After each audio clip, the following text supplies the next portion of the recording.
What you do changes you. How you engage in the world, how you show up, the things that you choose to follow through on, the things that you choose to pursue, the things that you choose to stop, all of that changes you. Whether or not anybody's watching, whether or not anybody cares, whether or not anybody tells you about the impact it makes, whether or not all of the noise that is outside of you, your choices change you. Welcome to Breakthrough Mode, the podcast where we intentionally get into the driver's seat of our lives, shift out of monotony and mediocrity, and step on the gas towards becoming the person we were always meant to become. Hello and welcome to episode 228 on the Breakthrough Mode podcast. I am your host, Megan Bauer. Thank you so much for joining me today and pushing play on today's episode. Today, I want to share a recent experience with you that really got me thinking on it. And we're going to dive deep into it, I promise. But the fact that the whole thing happened is what is supremely interesting. And let's just go ahead and dive in. Okay, so just as background information, it has been a really long time since I have established my habit of getting up early and riding my bike and going through this whole ritual.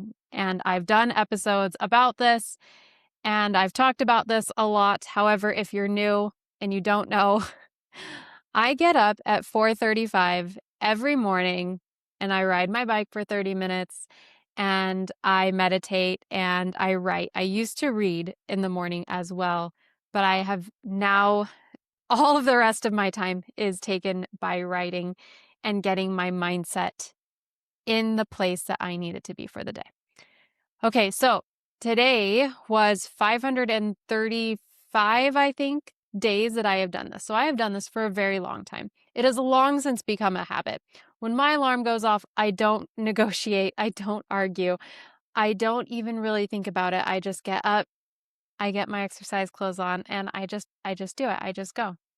There's no fight to this anymore. There's no willpower. I don't push myself to do it. All of those days are behind me. It is just something that I do now. So this past week, I woke up and I looked at the clock and the clock said 4:21. And in my pre-dawn hazy brain, I thought, oh, I have 4 minutes until my alarm goes off. For whatever reason, I was thinking my alarm went off at 4:25 instead of 4:35. So I'm thinking, oh, I've got 4 minutes. So I just laid there and I kind of fell back to sleep. And then I kind of woke up again and I was like, it's been way more than 4 minutes. And now this is the interesting part. I didn't look at the clock again, but I knew it had been more than 4 minutes. And then I start having thoughts like, well, if my alarm's not going to go off, I don't have to get up today. Like, I don't have to get up and get on the, like, I don't have to do this. Nobody would know that I woke up in time to do my exercise. No one would know that I was actually awake and instead chose to stay in bed. Like, I could do this. I could get away with this because my alarm didn't go off. And that's a great reason. That's like such a good excuse because it's like, well, my alarm didn't go off. What was I supposed to do? So I had these thoughts in my head of like this being sneaky, which is kind of ridiculous because no one cares. Like, if I wanted to stay in bed, then great, stay in bed. Like, no one cares.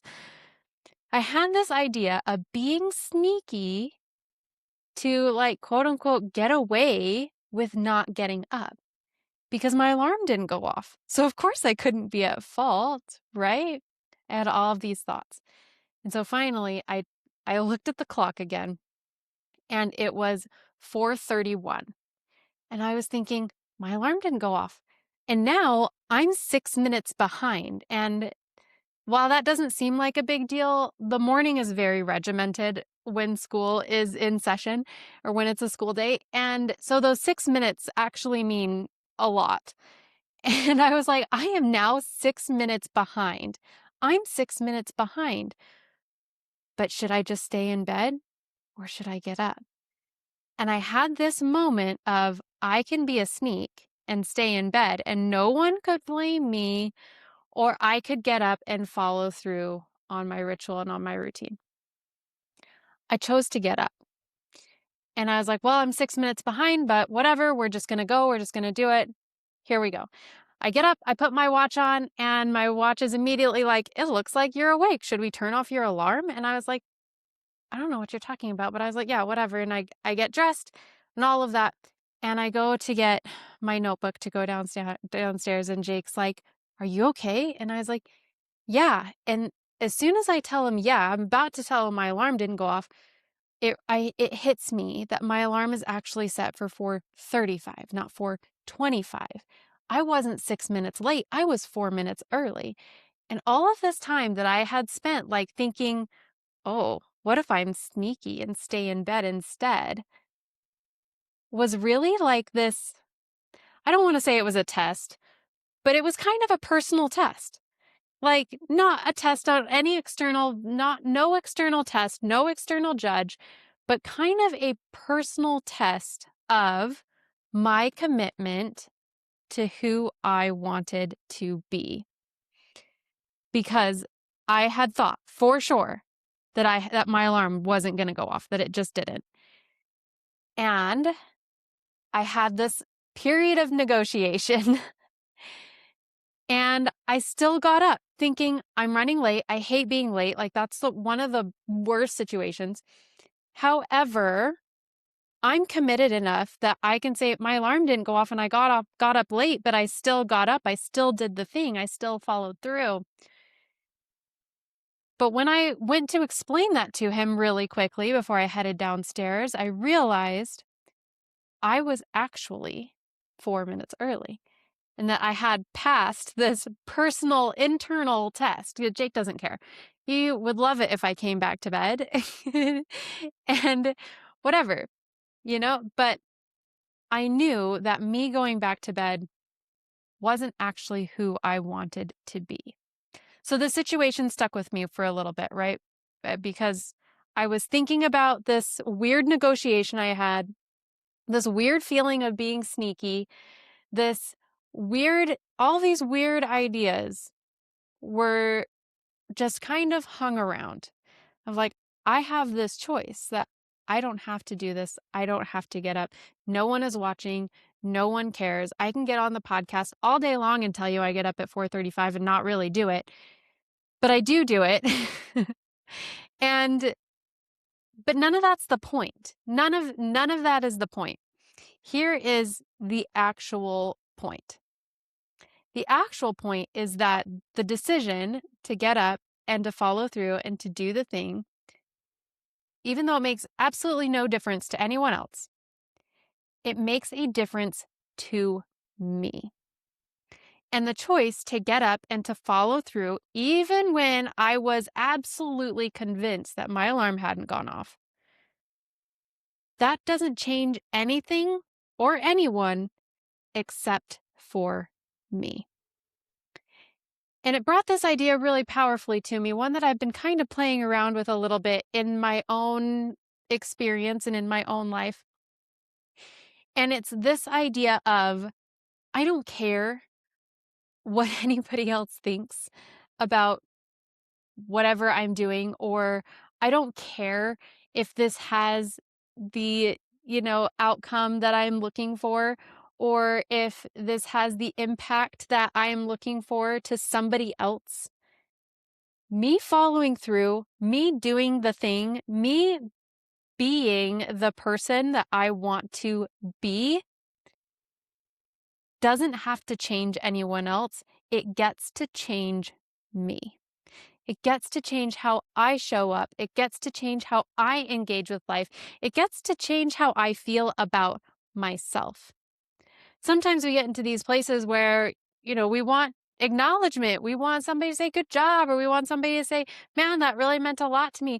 And don't get me wrong, I love it when I get text messages or emails or comments of like, I loved your email. I loved your podcast. I loved whatever, like, I loved this, I love that you did this and it made a difference to me, or it changed the way I think about this or whatever. Like, I love that. I love the external validation. It's great. And what happens when I don't get it? What happens when people don't reach out? What happens when maybe it did make an impact, maybe it did make a difference, but they also have a life and they're busy and they're not like sending me text messages all day? That's fine. Like, I get to trust that by me showing up and being who I want to be, even if I never hear about any impact, one, I know that there's an impact because there is. I know that, and I'm confident and I have faith in that. However, this changes me. It changes who I am being. It changes the way I show up and engage in the world. And sometimes I feel like sometimes I feel like it's more of a training ground, if you will, of this space where I get to discuss concepts and ideas and experiences that I can then turn around and help someone with when they come to me, like, Megan, whatever, I've got this situation, or I have this thought, or I've got this limiting belief, or whatever it is. I'm struggling with this habit, or I'm negotiating, or whatever it is. I've got this training ground where I have dug in, where I have discussed with myself these ideas and presented them to you for consideration, for you to think about. Because the things that you do in a day may or may not make a difference to anyone. And even if they do make a difference, they may or may not tell you about that difference. I am one of those people that I am very vocal about when somebody makes a difference to me. I've had real crappy days, and I've had a friend call me and just like out of the blue. And I knew for certain that that friend was inspired to call me. And in my vulnerability in the moment, I don't often share, but I will put a note in the mail telling them how much that meant to me and what kind of a difference it meant to me. And I miss some. Okay, I'm not perfect at it, but I am very intentional about telling people when they make a difference and when they make an impact. However, you're not always going to hear it. You don't. That's just part of life. People get busy, they forget, or maybe they feel weird or whatever. So it can't be about that, because you can't control that. You can't control whether or not somebody expresses appreciation or gratitude or tells you about their impact. You can't control any of that. Here's what you can control. You can control you doing what you feel called to do, and knowing that by you showing up and doing that thing, it changes who you are being. It changes who you are being. Now, if I go back to that moment in bed where I was like negotiating with myself and trying to be kind of a sneak about it, if I was at that crossroads every morning, and kind of I am, right? I don't charge my phone next to my bed, so I do have to get up to turn it off. That's an intentional framework for myself.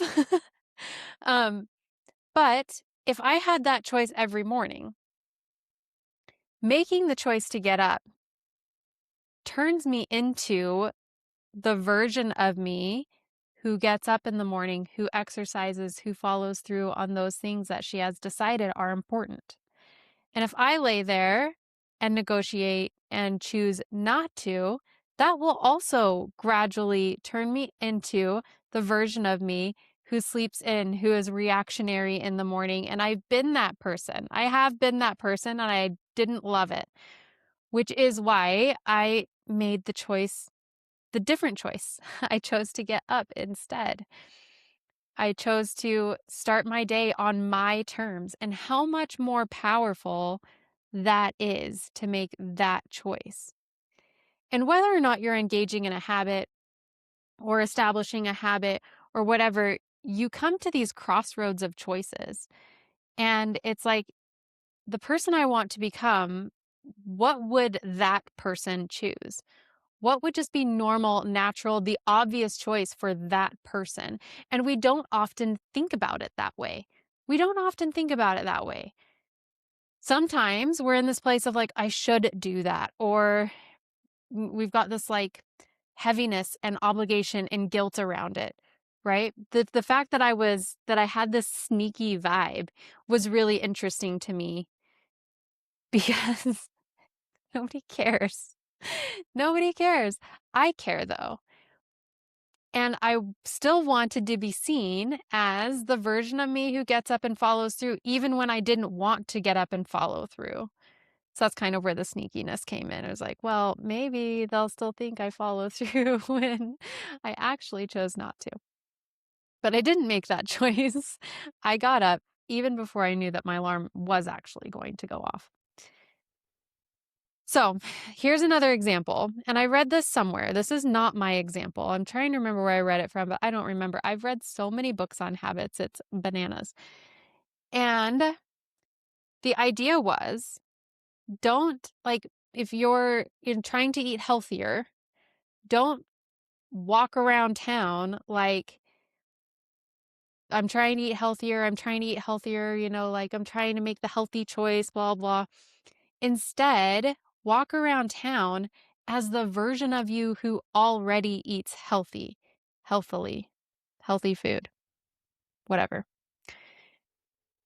The difference being, when you come to a choice, if you're walking around town like you are the person who makes healthy choices when it comes to their food, and you come to the checkout counter or the ordering counter or whatever, and then you are actually at that crossroads.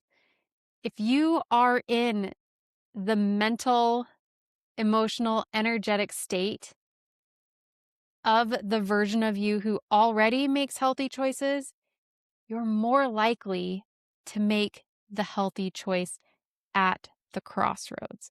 The problem here, and I'm going to go deeper into this idea, is when we are in this place of trying. We are trying to do the thing, we are trying to be the person, which automatically means that we're not completely doing the thing. We're not completely being the person. We're still trying. We're still trying to do it, which means we haven't actually done it yet. But it takes zero skill to walk around town as if you were already that person, as if you were already used to making those choices, as if you were already used to getting up early, doing the thing, following through. Because if you put yourself in this mental state of, I am that person, then when you come to those crossroads, you're not trying anymore. You're just doing it. You're just being it. Which in the morning, when my alarm goes off, I don't try to get up. I just do it. And there's a huge difference there. There's a huge difference there. I don't try it anymore. I'm all past trying. There were many, many years where I did try and I failed over and over and over again. And then there was that critical day in that summer of, I don't know what summer it was. Let's see, we're in 2004, that critical day when I decided, no, actually, this is who I am being. Come hell or high water, this is what I am doing. I'm all done trying. I'm all done failing. This is what I am doing. This is who I am being. And notice that there's no external anything involved. This doesn't matter to anyone else. This doesn't make a difference to anyone else. There's no external nonsense. It wasn't, I need to do this or else Jake is going to start getting real mad at me. It wasn't anything like that. It wasn't, people are watching me and I have to do this. It wasn't, there was no obligation. There was no should. There was no trying. It was this firm decision that summer night. It was a summer night that I decided it. I remember exactly where I was. I was in the backyard kicking the ball for the dog. And I said, this is what I'm doing. I am all done. I am all done not being that person. So now I just get to be that person. And mind you, this decision was before I got up the first morning. And this, I would argue that that was the moment of the change. That was the moment that I truly stepped into being that version of me. The rest of it was just a natural follow through of the decision. So then it was really interesting when I found myself at this crossroads again, 500 plus days into doing this. It's interesting, isn't it? Okay, so that's what I have for you today. That's what I have for you today. What you do changes you. How you engage in the world, how you show up, the things that you choose to follow through on, the things that you choose to pursue, the things that you choose to stop, all of that changes you. Whether or not anybody's watching, whether or not anybody cares, whether or not anybody tells you about the impact it makes, whether or not all of the noise that is outside of you, your choices change you. What you choose to do on repeat as a habit changes you. So what do you want that change to be? From what place do you want to make those choices? If you make the choices from the place of the change that you want to experience in your life, it's going to be so much more powerful of a choice. That's what I have for you today. Thank you so much for joining me. I totally love you. I totally appreciate you. Until next time, bye for now.